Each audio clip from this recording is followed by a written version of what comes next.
Hello students, last দিন আমরা আলোচনা করেছিলাম যে সেলের কি সমস্ত ভেতরে কি রয়েছে। যেমন সেলের মাঝখানে থাকে নিউক্লিয়াস, ভেতরে কিছু জেলি লাইক লিকুইড থাকে, সেটাকে বলে সাইটোপ্লাজম। এছাড়াও সেলের বাইরে থাকে সেল মেমব্রেন, তাদের কি কাজ, এই সমস্ত জিনিসগুলো আমরা আগের দিন পড়েছিলাম। আর আরও কিছু দেখিয়েছিলাম যে এই জেলি লাইক লিকুইড ছাড়াও এই ভেতরে কিছু কিছু অর্গানেলস থাকে, যাদেরকে আমরা সেল অর্গানেলস বলি। এটা আমি আগের দিন বলেছিলাম। তো সেল অর্গানেলসগুলোর কী কাজ সেটা আমি বলেছিলাম পরের ক্লাসে আলোচনা করব। তো আজকের ক্লাসে সেল অর্গানেলসগুলোর কী কাজ সেগুলোই আমরা আলোচনা করব। তো শুরু করা যাক। তো সেল অর্গানেলসগুলোর মধ্যে আমরা দেখতে পাচ্ছি মেন রয়েছে ছটা। একটা একটা দুটো তিনটে চারটে পাঁচটা ছটা, 6 মেন সেল অর্গানেলস রয়েছে। এই ছটার বিষয়ে আমাদের জানতেই হবে। তো প্রথমেই আসি এন্ডোপ্লাজমিক রেটিকিউলাম, ঠিক আছে। তারপরে আসে গলগি বডিজ, এই গলগি বডিজকে আবার গলগি অ্যাপারেটাসও বলে। এরপর আসে প্লাস্টিড। যেমন লেখা রয়েছে এই প্লাস্টিড শুধুমাত্র প্ল্যান্ট সেলেই থাকে, কারণ এই প্লাস্টিডটা আমরা আগের ক্লাসেই পড়েছিলাম অ্যানিমেল সেল আর প্ল্যান্ট সেলে পার্থক্য করার সময়, ডিফারেন্স করার সময়, যে প্লাস্টিড ফটোসিনথেসিসে ইউজ হয়, যার জন্য প্লাস্টিড কিন্তু শুধুমাত্র প্ল্যান্ট সেলে থাকে, অ্যানিমাল সেলে কিন্তু প্লাস্টিড থাকে না। এছাড়া রয়েছে লাইসোজোম, যেগুলো খুব ছোট ছোট, এইগুলো দেখা যাচ্ছে একদম ছোট ছোট লাইসোজোম থাকে, ছোট ছোট ব্যাগসের মতো থাকে, ব্যাগ থাকে, এবং এদেরকে সুইসাইডাল ব্যাগও বলে। ঠিক আছে, কেন বলে এটা আমরা পরে ক্লাসে পরের দিকে আলোচনা করব। মাইট্রোকন্ড্রিয়া, এটা মাইট্রোকন্ড্রিয়া, এর দুটো লেয়ার আছে, দুটো সেল মেমব্রেনের দুটো লেয়ার আছে, এবং এটাকে পাওয়ার হাউস অফ সেল বলে। ঠিক আছে, সেলের যে সমস্ত এনার্জি দরকার পুরোটাই মাইট্রোকন্ড্রিয়া সাপ্লাই করে, যার জন্য মাইট্রোকন্ড্রিয়াকে পাওয়ার অফ সেল বলে, পাওয়ার হাউস অফ সেল বলে। ভ্যাকিউলস, এটাও আগের দিন পড়িয়েছিলাম। প্ল্যান্ট সেলে ভ্যাকিউলস অনেক বড় থাকে আর অ্যানিমেল সেলে কম থাকে। আর ভ্যাকিউলস মেনলি ইউজ হয় খাদ্য সঞ্চয় করার জন্য, তার জন্য ভ্যাকিউলটা মেন ইউজ হয়। তো এবার ইন্ডিভিজুয়ালি এদের সম্পর্কে ডিসকাস করা যাক, এদের সম্পর্কে ডিটেলসে জানা যাক। তো প্রথমেই আসি এন্ডোপ্লাজমিক রেটিকিউলাম নিয়ে। তো এই এন্ডোপ্লাজমিক রেটিকিউলামে আরেকটা নাম রয়েছে, একে ম্যানুফ্যাকচারার বলা হয়। একে ম্যানুফ্যাকচারার বলার কারণ হচ্ছে আমাদের শরীরে এই যে এই এন্ডোপ্লাজমিক রেটিকিউলাম আছে, এটা প্রোটিন আর ফ্যাটকে সিনথেসাইজ করে। আমরা যে খাবার খাই, ফুড নিই, ফুডের মধ্যে 3 রকমের ইনগ্রেডিয়েন্ট থাকে। একটা হচ্ছে কার্বোহাইড্রেট, একটা হচ্ছে প্রোটিন, একটা হচ্ছে ফ্যাট। এই কার্বোহাইড্রেট, প্রোটিন আর ফ্যাটকে বার্ন করেই আমাদের যে শরীরে যে এটিপি হয়, মানে যেটা আমাদের এনার্জি প্রডিউস হয়, যার সাহায্যে আমরা কাজগুলো করতে পারি, এই কার্বোহাইড্রেট, প্রোটিন, ফ্যাটকে বার্ন করেই এটিপিগুলো তৈরি হয়। এই বার্ন করার জন্য প্রথমে এদেরকে সিনথেসাইজ করতে হয়। এই সিনথেসাইজ করার কাজটা এন্ডোপ্লাজমিক রেটিকিউলাম করে। ঠিক আছে, তো এন্ডোপ্লাজমিক রেটিকিউলাম করে। তো এন্ডোপ্লাজমিক রেটিকিউলাম, এই যে সিনথেসাইজ হলো প্রোটিন আর ফ্যাটটা, এই প্রোটিন আর ফ্যাটি সিনথেসাইজ হয়ে পরে এনজাইম আর হরমোন তৈরি করে। ঠিক আছে, এই জন্য এই যে এই সিনথেসাইজের কাজটা হচ্ছে, হরমোনস বানাচ্ছে, এনজাইম বানাচ্ছে, যার জন্য একে ম্যানুফ্যাকচারার বলা হচ্ছে। তো এর স্ট্রাকচারাল ডেফিনেশন কি? এটা হচ্ছে একটা large network of membrane bound tubes and seats। যেরকম আমরা দেখতে পাচ্ছি এর মধ্যে কিছু মেমব্রেন রয়েছে, যেগুলো টিউবের মধ্যে দেখতে। লার্জ নেটওয়ার্ক অফ মানে অনেকগুলো টিউব আছে পরপর, এরকম রো ওয়াইজ 3-4 টিউবস থাকে, এরকম 3-4 কি আরও বেশি থাকে। এই large network of membrane bound tubes and shits দিয়ে এন্ডোপ্লাজমিক রেটিকিউলাম তৈরি হয়। এই এন্ডোপ্লাজমিক রেটিকিউলামের দুটো ডিভিশন রয়েছে, একটা হচ্ছে রাফ এন্ডোপ্লাজমিক রেটিকিউলাম আর একটা হচ্ছে স্মুথ এন্ডোপ্লাজমিক রেটিকিউলাম। ঠিক আছে, এবার রাফ এন্ডোপ্লাজমিক রেটিকিউলামগুলো কেন রাফ হয়? কারণ এইগুলো এই যে রাফ এন্ডোপ্লাজমিক রেটিকিউলাম থাকে, এদের গায়ে গ্র্যানিউলস অফ রাইবোজোম থাকে, মানে রাইবোজোমের কণা থাকে এর গায়ে। এই যে এন্ডোপ্লাজমিক রেটিকিউলাম আছে, রাফ যখন হয় তখন এর গায়ে এরকমভাবে সাইডে গ্র্যানিউলসগুলো থাকে রাইবোজোমে, যার জন্য এটা রাফ হয়ে যায়। রাফ এন্ডোপ্লাজমিক রেটিকিউলাম সিনথেসাইজ করে রাখে প্রোটিনকে। কি বললাম, এন্ডোপ্লাজমিক রেটিকিউলাম প্রোটিন আর ফ্যাটকে সিনথেসাইজ করে, তার মধ্যে রাফ এন্ডোপ্লাজমিক রেটিকিউলাম প্রোটিনকে সিনথেসাইজ করে, আর স্মুথ এন্ডোপ্লাজমিক রেটিকিউলাম কাকে সিনথেসাইজ করে না লিপিডকে। লিপিড হচ্ছে ফ্যাটের আরেকটা নাম। লিপিডকে সিনথেসাইজ করে স্মুথ এন্ডোপ্লাজমিক রেটিকিউলাম, আর রাফ এন্ডোপ্লাজমিক রেটিকিউলাম প্রোটিনকে সিনথেসাইজ করে।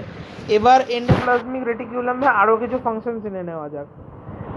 এন্ডোপ্লাজমিক রেটিকিউলাম প্রথমে হচ্ছে মেমব্রেন বায়োজেনেসিস।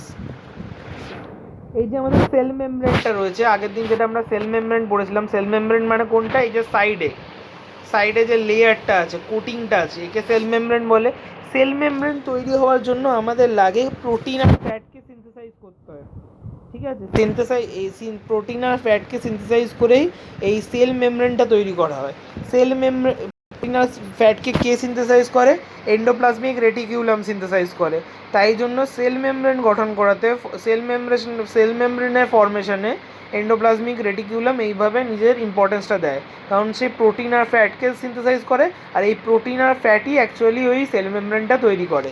এরপর এনজাইম আর হরমোন, যেটা বলছিলাম, the protein and lipids synthesized in it act as main component of enzymes and hormones.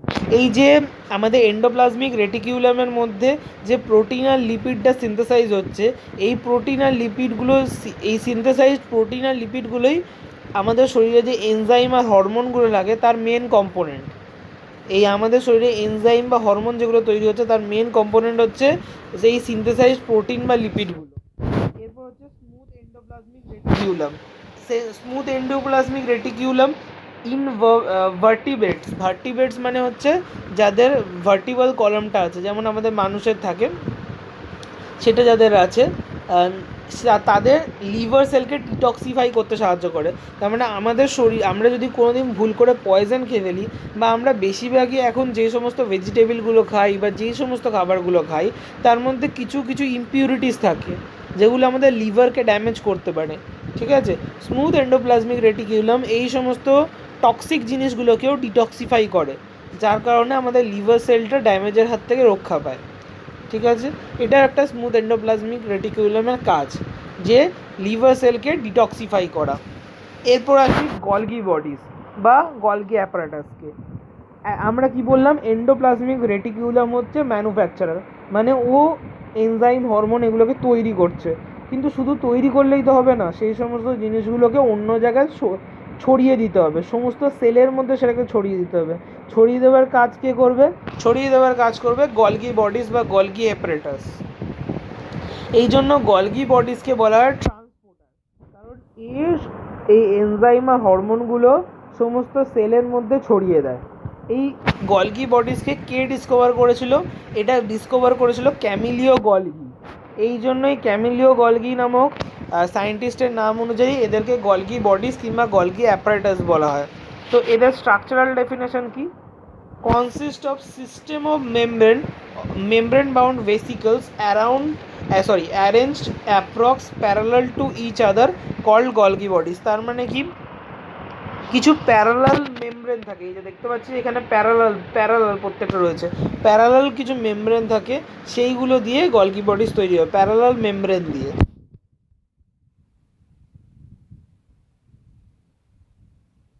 এদের ফাংশন কি আগেই বলে দিলাম, প্যাকিং অ্যান্ড ডিসপ্যাচিং। যে এনজাইমগুলো তৈরি হয় তাদেরকে প্যাক করে ডিসপ্যাচ করা, মানে পুরো সেলের মধ্যে ছড়িয়ে দেওয়া হচ্ছে এই গলগি বডিসের কাজ। যেগুলো তৈরি হচ্ছে এন্ডোপ্লাজমিক রেটিকিউলামে, সেইগুলো পুরো সেলে ছড়িয়ে দেয় গলগি বডিস। কমপ্লেক্স সুগার তৈরি করে সিম্পল সুগার থেকে। আমাদের খাবারের মধ্যে যে আমরা খাবারটা খাই তার যে কার্বোহাইড্রেট পার্টটা থাকে তার মধ্যে কিছুটা সুগার থাকে। এবার ওই সুগার বিভিন্ন রকমের হয়, ঠিক আছে, কিছু কমপ্লেক্স সুগার আছে, কিছু সিম্পল সুগার আছে।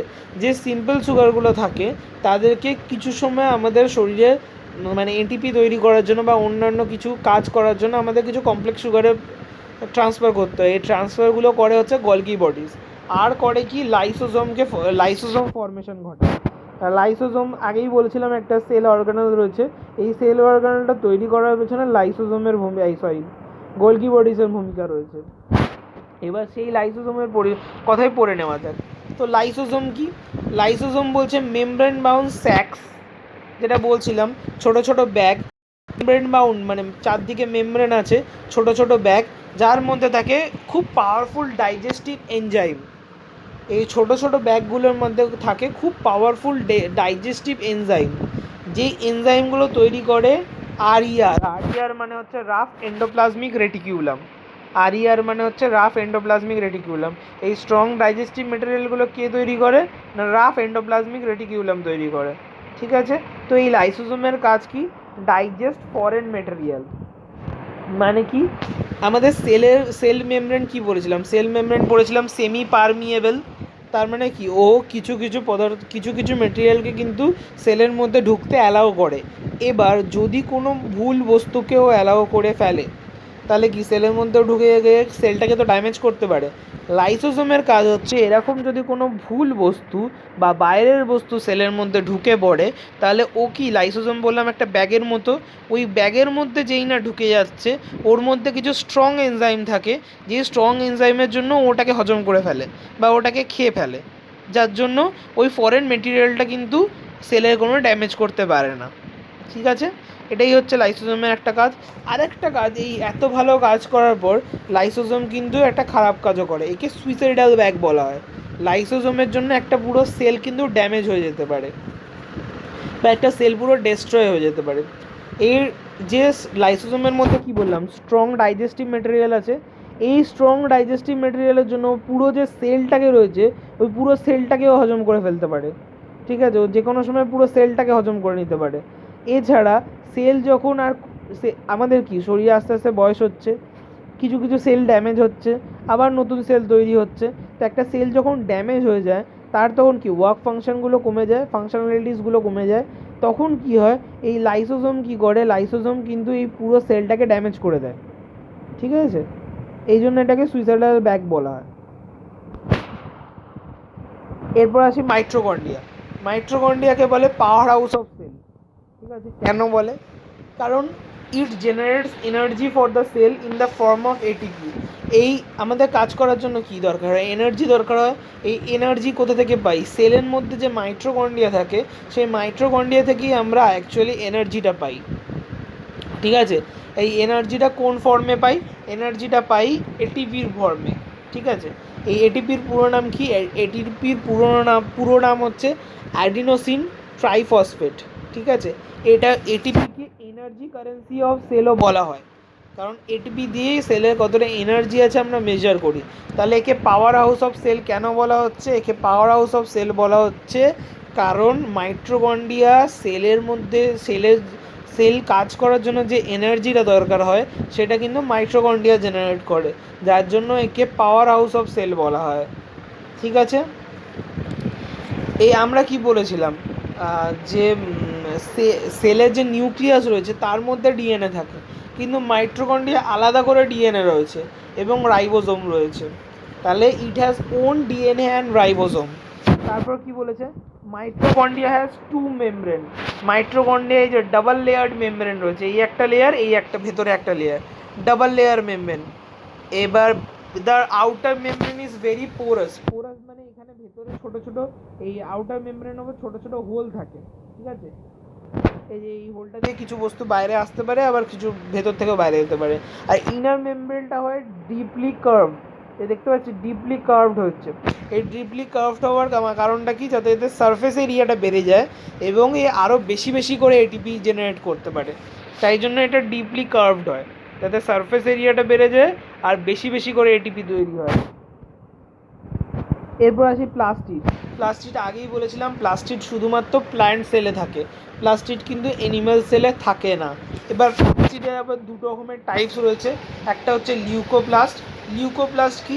এটা হচ্ছে একটা হোয়াইট কালার্ড প্লাস্টিড, আর এর মেন ফাংশন হচ্ছে খাদ্য স্টোর করা, যেমন স্টার্চ, অয়েল, এই টাইপের খাদ্য এরা গাছে মানে প্ল্যান্টে স্টোর করে থাকে। লিউকোপ্লাস্টের কাজ হচ্ছে ফুড কালেক্ট করা বা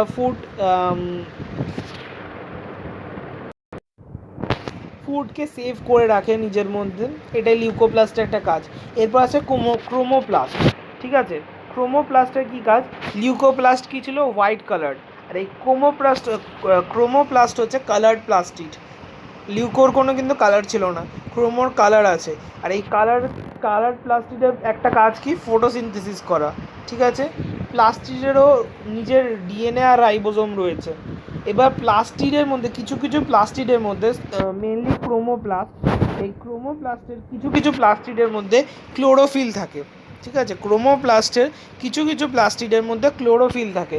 যে ক্রোমোপ্লাস্টগুলোর মধ্যে ক্লোরোফিল থাকে, ক্লোরোফিল নামক পিগমেন্টটা থাকে, সেই ক্রোমোপ্লাস্টগুলোকে ক্লোরোপ্লাস্ট বলা হয়, ঠিক আছে। Plastid containing the pigment chlorophyll are known as chloroplast, okay. তো সেগুলোকে ক্লোরোপ্লাস্ট বলা হয়। লাস্ট আমরা চলে আসছি ভ্যাকিউলের ক্ষেত্রে।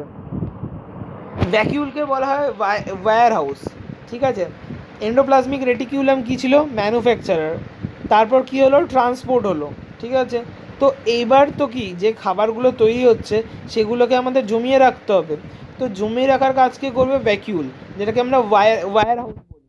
ওয়্যার হাউসটা কিন্তু, ভ্যাকিউল কিন্তু প্ল্যান্ট সেলের ক্ষেত্রে অনেক বড় হয়। আমরা আগের দিনই পড়েছি ভ্যাকিউল প্ল্যান্ট সেলের ক্ষেত্রে প্রায় 50-90% স্পেস অকুপাই করে থাকে, আর অ্যানিম্যাল সেলের ক্ষেত্রে কিন্তু এটা অনেক ছোট হয়, ঠিক আছে। এটা প্ল্যান্ট সেলকে রিজিডিটি অ্যান্ড টার্জিডিটি দিতে সাহায্য করে, মানে প্ল্যান্ট সেলকে শক্ত করতে সাহায্য করে। প্ল্যান্ট সেল যেমন শক্ত হয়, সেল ওয়ালের জন্য শক্ত হয়, আর কিছুটা ভ্যাকিউলের জন্য শক্ত হয়, ঠিক আছে। আরেকটা কি, এই ভ্যাকিউলগুলো যেরকম বলছিলাম খাবার সঞ্চয় করে, সেগুলো হচ্ছে amino acid, sugar, various organic acid, some protein, সেগুলো সব ভ্যাকিউল সঞ্চয় করে। তো এইভাবে বায়োলজি এখানেই ফার্স্ট চ্যাপ্টারটা শেষ। সেল আমরা ফার্স্ট চ্যাপ্টার শেষ করে ফেলেছি 2টো ক্লাসের মধ্যে। এইবার আমি কিছু হয়তো পরে কোয়েশ্চেন আলোচনা করতে পারি আরও। সেল এক্সাম আমি নেব, ডেট টাইম বলে দেবো। Thank you.